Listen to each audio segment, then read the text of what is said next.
pretty clear and simple. You only had the finish, and then you'd get in the ring with the veterans, and they would heat me up, and they wouldn't let me do any move, any offense. I would just be like on the receiving end, and they were really stiff with me. And they were with all the young guys. And then eventually, when they see that you stick to the game and that you really want it, and then you paid your dues, eventually they start giving you a little sunset flip or schoolboy or a little cartwheel, and let you do a little flurry here and there, and you keep on building up like that. But it was really like that. It was really like. Do you remember your first match when you looked across the ring and you were like, holy shit, I can't believe I'm in the ring with blank? Yeah. Well, I remember it was the wrestling school where I broke in. It was like a Road Warriors type tag team type of deal where, they had the makeup and they were built a little bit, and they were like really over with the crowd, and they would just, squash people up. And then I remember I felt like every Sunday afternoon I was facing them, and at a young age, I hated them, and they were probably good guys. I got to know them a little bit later on when they were older, and they were all right, and it could have been the other way around. I could have beat them up. but I understood the nature of the business. It was just like that. And eventually I went on the road, and it was a total different story again. I've seen guys I've seen my first territory.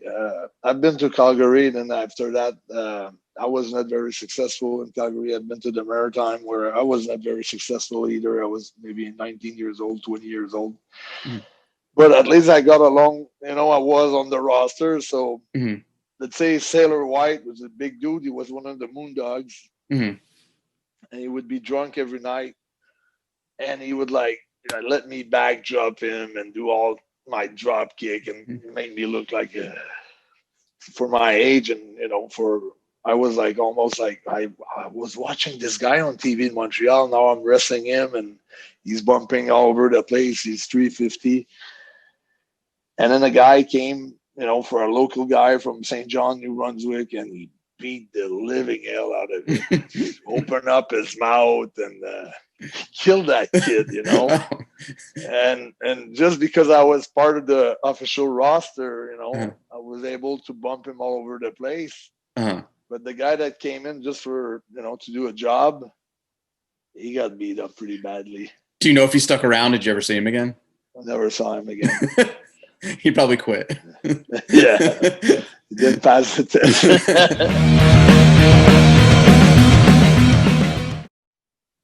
In Cape Town, South Africa. And it's sold out. And we're suffocating one of their babyface, the Ric Flair angle, with the plastic bag on top of the head, And we have him handcuffed on the top rope, and we're laying the guys out to try to make the save, and it turns into a riot. And the fans, and then I hit the guy who had the plastic bag with a chair, and I let the chair hit his head, and the chair flew to the crowd. So it took not even a few seconds that the ring was full of chairs. Oh, no. I was getting chairs from everybody, so we ran out of the ring. And it was even dangerous with their baby faces, because they were receiving chairs as well. And on the way to the dressing room, they were trying to stop us from going to the dressing room. And, you have people with scissors, and they would take their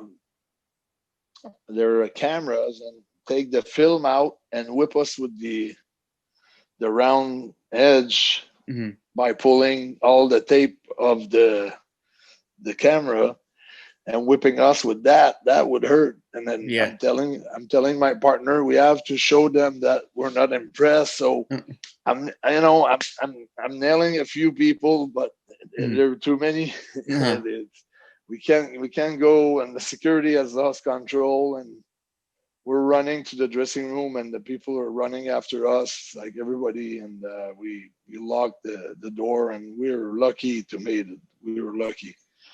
So I told the promoter that we needed like more security and to be in a safer place. And Puerto Rico was the same.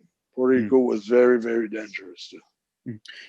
People in Puerto Rico really, they're not so much into the entertainment side of it. They're more into the violent side of it, you know. So they want revenge from their Puerto Ricans. You got to think that fans like that are looking for something, maybe not from the wrestlers, but they're looking for trouble. Like, who brings scissors to a wrestling event anyway? You know, I don't know. I mean, so they're kind of looking for something to begin with, and they're looking for a reason to. I got to put this. I've got this match somewhere on my hard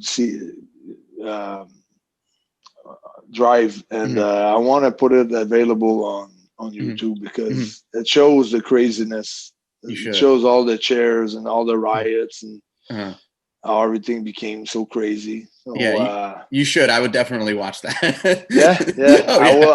I just have to find it and put it on. Yeah, you just give me that idea to put that match on YouTube. You just should. To show. Yeah, in the 90s, how crazy it was. You're the Quebecers because you can't be the Mounties because there was a problem because they weren't allowed to be the Mounties, right?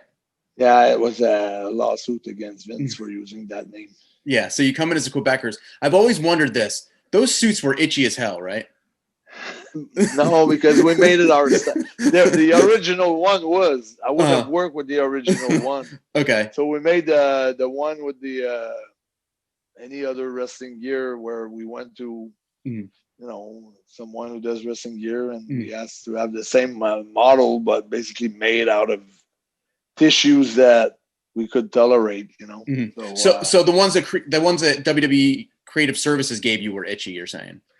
Yeah. Well, at first it was because Jacques, that was probably Jacques' idea because his brother-in-law was a real RCMP. So he probably got the real outfit from him and showed it to Vince. I wasn't there at that because he had the year as the Mountie before the lawsuit came in. Then he couldn't be the Mountie no more. Right. And then the son, the oldest one, and then the second one came in, and then he wanted to take a year off, and then that's when we met, and then we took the original suit, and then we had two other suits made out of wrestling tissues, you know, spandex and things like that, and with the same collars. The same collars? Those collars must have been. Like, just looking at that, well, I always the thought red, to myself, the yellow, the black. And, right. So you also have to come in. You come in, and your theme song actually says, "We are not Mounties." Yeah, that's Vince's idea to give them a receipt, you know, for the lawsuit. So we're not the Mounties. We're handsome. We're brave. We're strong. We are the Mounties because we enforce the law. So it was all, we're better than you. We're not the Mounties. We're handsome, we're brave, we're strong. We're not the Mounties, cause we enforce the law. You can try to run, but you can never hide. Unlike the Mounties, we always get our man. Right. You know, you're worse than us or whatever. It was just a rib song basically. Yeah. And you sang it yourselves, and you would sing before matches, which is always automatic heat. Yeah. At all times. It doesn't matter what. Did you have any problem like wanting to sing? Did you want to sing?